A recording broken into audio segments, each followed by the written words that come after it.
mendapatkan hati. Negeri ini memanggilmu kawan, belajar bergerak berbagi untuk negeri. Guru penggerak majukan pendidikan, guru penggerak menghamba para murid, kreatif rancang pembelajaran. Bapak Ibu Guru SMA Negeri 1 Ngoro yang kami hormati, Ibu Puswati selaku narasumber dari pembahasan calon guru penggerak. Warahmatullahi wabarakatuh. Waalaikumsalam warahmatullahi wabarakatuh. Alhamdulillah, saya terima kasih kepada teman-teman semuanya bisa hadir di acara pembebasan modul 1.4. Sebelum mengawali pembelajaran, saya menginginkan agar teman-teman ini fresh dulu. Fresh dulu itu teman-teman, agar mendengarkan musik sejenak. Tidak cukup Bapak Ibu? Sudah. Apakah Bapak Ibu sudah berkonsentrasi? Insya Allah. Coba buka Suti, apa yang buka Suti rasakan setelah bermeditasi? Saya rasakan karena saya betul-betul konsentrasi, maka segar, oksigen yang masuk betul-betul sampai ke tubuh saya. Pertanyaan pemantik, punya pertanyaan ada pancingan di situ. Yang pertama, hukuman dapat mendisiplinkan anak. Yang kedua, pemberian hukuman dengan hal positif. Ini tidak kita pungkiri, sering kita lakukan sebagai guru. Memberi, ya misalnya membersihkan halaman sekolah, kemudian membaca buku atau menulis di kertas 1000 kali, saya tidak akan terlambat, kan biasanya seperti itu. Kemudian yang ketiga, memberi penghargaan. Apakah dapat meningkatkan motivasi belajar anak? Minta tolong ini didiskusikan. Untuk yang 1, 2, 3 ini saya setuju, tapi prioritaskan kepada anaknya itu butuh yang mana, yang nomor 1, yang nomor 2, atau yang nomor 3. Itu menurut saya. Terima kasih, kurang lebihnya saya mohon maaf. Assalamualaikum warahmatullahi wabarakatuh. Ya, kita masukkan kepada Pak Muhammad. Monggo Ibu narasumber, barangkali ada lagi. Assalamualaikum warahmatullahi wabarakatuh. Dari pertanyaan pemantik ini, saya beda dengan Bapak yang pertama tadi, Pak Muki, bahwa hukuman itu dapat meningkatkan disiplin anak. Kalau menurut saya, era sekarang itu anak itu nggak perlu dihukum. Menurut saya, nggak apa-apa kan, beda Bu? Jadi ketika misalnya ada pelanggaran atau ada kesalahan, anak itu perlu penyadaran menurut saya. Jadi kita ajak dialog. Kenapa kamu kok misalnya sering masuk, harus mengikuti pelajaran, apakah gurunya menarik atau sekolahnya kurang menarik atau apa? Jadi kalau misalnya kita menghukum disiplin dengan hal positif, itu kalau menurut saya itu kurang setuju. Jadi saya cenderung untuk anak itu kita ajak dialog. Terima kasih saya ucapkan kepada Pak Muki dan Pak Samsul karena sudah menanggapi 3 pertanyaan ini. Setiap Bapak Ibu Guru tadi mempunyai pendapat yang berbeda, itu wajar. Memang kita sebagai manusia kalau beda pendapat itu wajar. Sekarang yang perlu saya tanyakan tentang motivasi untuk menjadi lebih baik. Apakah motivasi eksternal atau internal yang lebih kuat mempengaruhi dirinya sendiri? Motivasi yang mana sih Bu, Bapak Ibu? Internal. Motivasi intrinsik. Berarti kita tidak bisa memaksakan pandangan anak terhadap dunia. Bagaimana dia memandang dunia? Kita sebagai guru, ya, sebagai guru kita harus melihat anak kalau mengalami kesalahan, kita mengaji seperti yang dikatakan Pak Samsul tadi, bijak-bijak dulu apa permasalahannya, kita tidak boleh langsung menjustis anak.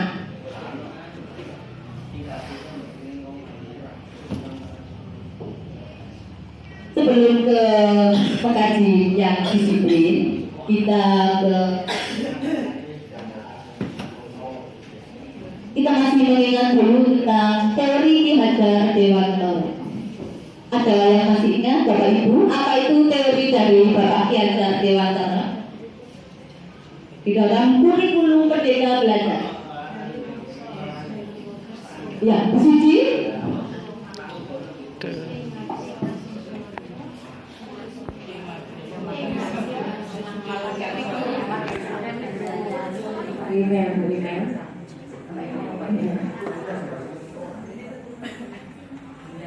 Ing ngarsa sang kulawarga, ing madya mangun karsa, tuturi handayani.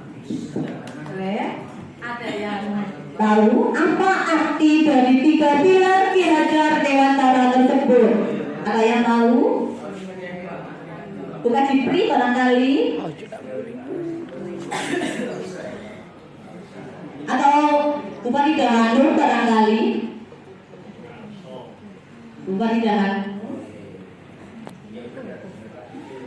Idahanur. Ada 3 pilar dari Ki Hajar Dewantara yang dikatakan oleh Bu Imel. Ya, silakan Bu Ima.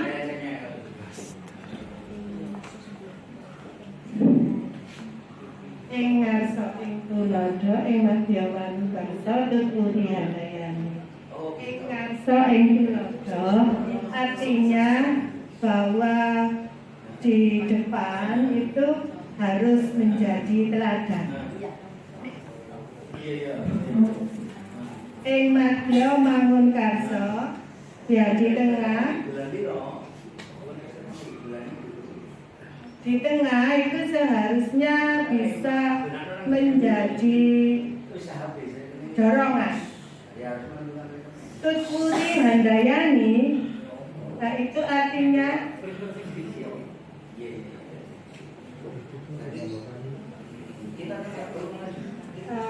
bahwa seorang guru itu harus mampu untuk ikut andarbeni artinya itu. Terima kasih Bu Iva, jawabannya bagus sekali. Tepuk tangan untuk Bu Iva dulu. Kengarsa Tulodo, artinya Tulodo itu adalah teladan. Dimanapun kita sebagai guru, sebaiknya itu menjadi contoh, baik itu di sekolah maupun di masyarakat, di rumah. Mesti ada gini, oh ini guru kan gitu Bu ya, ada kata-kata dipukul dan ditiru. Kemudian yang kedua, madya berarti di tengah. Di tengah itu memberikan semangat. Kemudian tuturi handayani, di belakang kita memberikan dorongan. Ya. Menurut Ki Hajar Dewantara, pendidikan itu adalah menuntun kodrat anak. Menuntun kodrat anak. Didikan anak sesuai dengan perkembangan, dengan kodrat alam dan kodrat zaman. Jadi di dalam pendidikan menurut Ki Hajar Dewantara kita tidak boleh memaksa, menuntun. Namanya menuntun itu bagaimana Bapak Ibu? Menuntun, tuntun. Berarti benar-benar karena di dalamnya sudah ada bakat dan minatnya sendiri-sendiri. Di situ menuntun kodrat. Menuntun, di dalam menuntun berarti kita memerdekakan anak. Di dalam jiwa yang merdeka, maka akan ada di dalam jiwa yang merdeka akan ada disiplin. Motivasi dirinya akan muncul.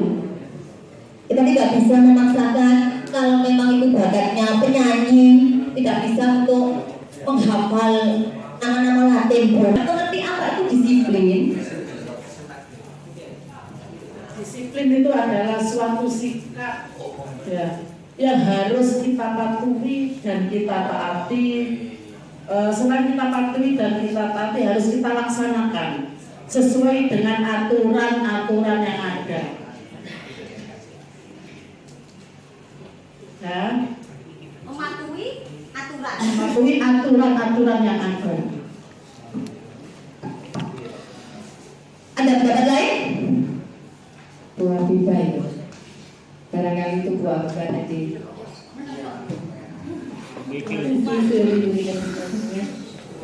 Disiplin di sini menurut saya itu adalah suatu tindakan, suatu sikap yang diberikan untuk melaksanakan, mematuhi hampir sama dengan aturan-aturan yang telah dibuat, yang sudah disepakati secara bersama. Bisa gimana? Mematuhi aturan. Sekarang mematuhi aturan itu ada orang patuh. Patuh itu ada banyak faktor yang menyebabkan patuh. Sekarang saya tanya, faktor apa saja yang ada di dalam mulut kita itu patuh itu? Tatip sudah di depan. Kira-kira motivasi apa anak-anak itu agar tidak terlambat? Foto.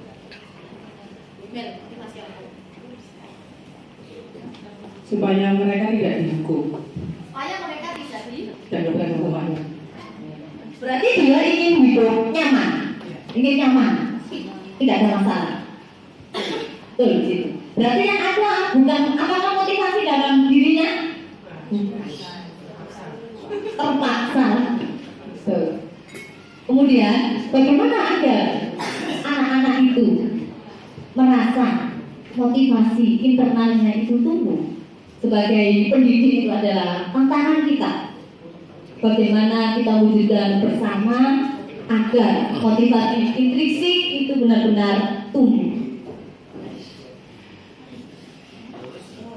Otomatis kalau ada motivasi internal dalam dirinya, berarti ada nilai-nilai keyakinan. Nah, nilai-nilai keyakinan. Nilai-nilai keyakinan itu apa saja? Ada keyakinan seperti Pak Samsul tadi sudah menyebutkan nilai keyakinannya. Ya Pak Samsul, ini Pak Samsul tadi nilai keyakinannya.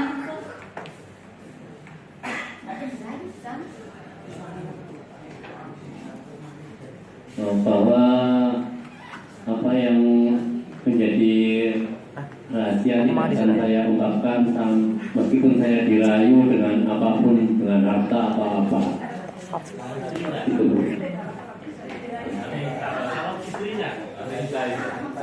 Karena rahasia itu yang saya percaya itu adalah sangat penting buat saya dan orang lain tidak boleh tahu.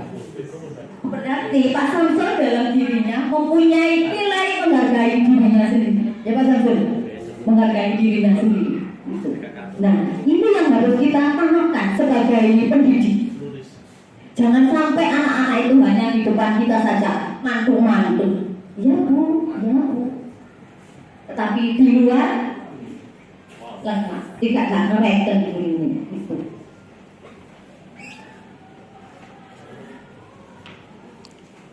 Nah, untuk mewujudkan anak-anak yang menghargai dirinya sendiri, mempunyai nilai-nilai keyakinan itu, maka sebagai Bapak Ibu wali kelas, ini saya harapkan untuk membentuk keyakinan kelas.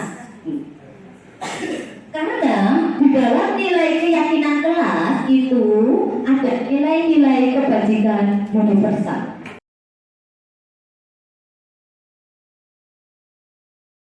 Tujuan tertentu. Ya. Tujuannya itu tidak lepas dari 5 kebutuhan dasar. Yaitu yang pertama adalah cinta, kasih atau kasih sayang. Ya, bisa jadi di rumah atau di sekolah, kemudian diterima oleh temannya. Kemudian yang kedua adalah kesenangan. Yang ketiga adalah kebebasan. Yang keempat adalah penguasaan. Yang kelima adalah ingin bertahan hidup. Kita amati semuanya saja. Kalau di sekolah ada anak yang misalnya tidak mengumpulkan tugas, sebagai guru kita tidak boleh langsung menghukum, tetapi kita kasih ya, dari kelima kebutuhan dasarnya itu apa saja yang tidak terpenuhi. Saya rasa Bapak Ibu ini sudah mempunyai pengalaman tentang mengkaji anak berdasarkan kebutuhan dasarnya apa saja. Pernah menangani kasus ini Bu Sami. Bu Sami pengalamannya menangani kasus dihubungkan dengan kebutuhan dasar anak.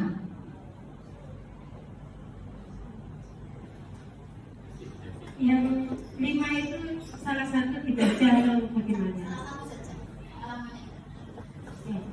Misal cinta kasih gitu ya. Ada anak yang di rumah itu kurang perhatian dari orang tua, sehingga di sekolah dia itu akan selalu membuat ulah bagaimana caranya dia itu bisa berbeda sehingga dia menjadi perhatian. Nah, sehingga terkadang tingkah laku yang berbeda tadi itu menyimpang dari aturan atau terjadi penyimpangan sosial gitu. Jadi ketika kita menangani, kita tidak boleh langsung menghukum. Video 5 posisi kontrol. Kita sebagai guru diharapkan memahami dari 5 posisi kontrol ini, kemudian yang mana yang kira-kiranya Bapak Ibu terapkan dalam menghadapi baik itu di sekolah maupun di rumah. Yang bagus yaitu posisi manajer, karena yang video yang lain tadi selain manajer itu bagus juga, cuman tidak ada alasannya. Kalau yang posisi manajer menurut saya bagus karena ada reasonnya. Kalau siswa terlambat kan jelas mesti ada alasan. Jadi itu yang ditanyakan tadi bagus, yang posisi manajer menurut saya. Terima kasih. Sebagai pendidik atau ya kita sebagai guru, kita tidak lepas dari menghadapi anak yang terlambat bermasalah itu. Memang yang ideal kita sebaiknya menerapkan posisi manajer, karena di situ ada bukan hanya mencari penyebabnya saja, tetapi kita juga memberikan solusi ke depannya. Di situ tadi juga menanyakan keyakinannya. Ada keyakinannya dia ingin menghargai dirinya sendiri seperti itu. Sebaiknya kita menggunakan manajer. Bagaimana bisa manajer ini bisa kita terapkan? Kita sebaiknya tadi sudah saya katakan bahwasanya membuat keyakinan dulu, keyakinan kelas. Saya mohon pada Bapak Ibu wali kelas untuk membuat keyakinan kelas, kemudian ditempel di tembok. Kalau ada anak terlambat, maka kita tanyakan, apakah sesuai dengan keyakinan kelasnya itu? Nah, di sini Bapak Ibu, langkah selanjutnya adalah yaitu menanyai siswa ya yang bermasalah itu dengan menggunakan segitiga restitusi. Kita ke pengertian restitusi dulu. Apa itu restitusi? Hukuman tadi sudah, kemudian sekarang kita kalau menangani siswa itu dengan restitusi. Apa itu restitusi? Apakah sudah pernah mendengar? Restitusi adalah bagaimana menangani siswa itu, ya, anak itu agar memperbaiki kesalahannya, bukan menebus kesalahannya, tetapi memperbaiki kesalahannya tersebut dan bisa diterima di temannya. Tetap kuat posisinya, tidak dicap sebagai ya, pelanggar atau apa. Ada 3 langkah untuk menangani ini. Yang pertama yaitu